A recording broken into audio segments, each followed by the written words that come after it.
চাঁদাবাজি করেন, কারা ওই দুর্নীতি করছেন, প্রতিদিন বোমা ফাটাচ্ছেন, কারা আতঙ্ক তৈরি করছেন এবং কার নেতৃত্বে এটি হচ্ছে তার গডফাদারকে চাপাই নবাবগঞ্জের মানুষ ভালো করেই জানে।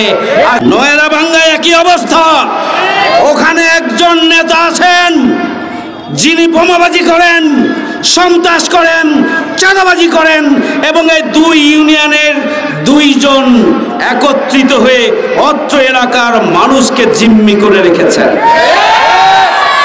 আপনারা নিজেরা গুতাগুতি করবেন, অসুবিধা নাই, কিন্তু নিরীহ জনগণকে যদি এখানে ট্যাক্স দিয়ে থাকতে হয়, নিরীহ জনগণের নামে যদি মিথ্যা মামলা দেওয়া হয়, নিরীহ জনগণের উপরে যদি বোমাবাজি করা হয়, তাহলে আগামী দিনে আমরা জনগণকে সাথে নিয়ে তা প্রতিরোধ করব।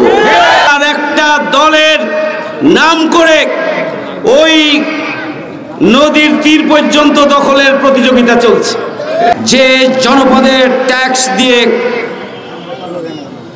যে জনপদে চাঁদা দিয়ে থাকতে হয়। আমি এই জনপদে এসেছিলাম, একটি বাড়ির মধ্যে গিয়ে জানলাম সেখান থেকে 15,000 টাকা নেওয়া হয়েছে।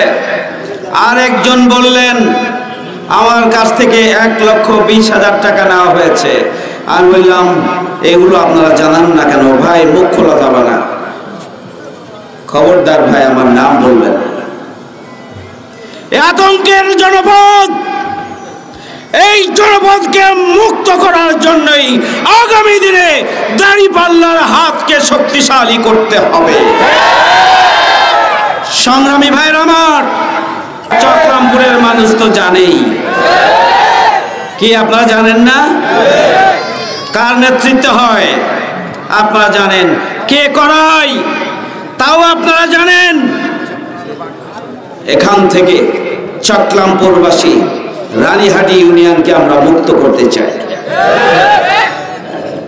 সংগ্রামী ভাইয়ের আমার, আমি শুনতে পাচ্ছি যে এই এলাকার একটা দলের নাম করে ওই নদীর তীর পর্যন্ত দখলের প্রতিযোগিতা চলছে।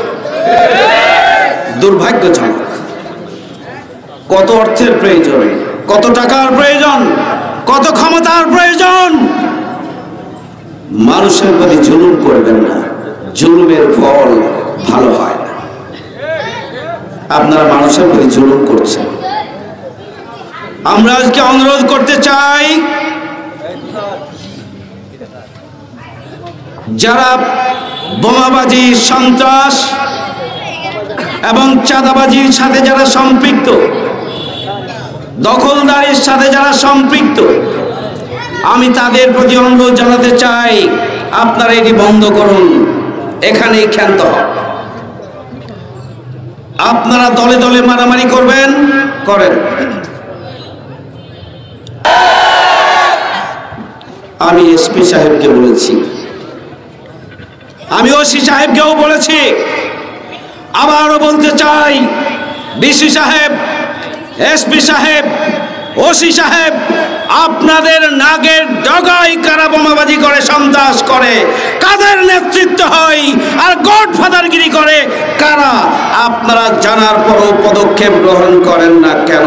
জনগণ খেপে গেলে কিন্তু থামতে পারবেন না। নয়লা ভাঙ্গা একই অবস্থা।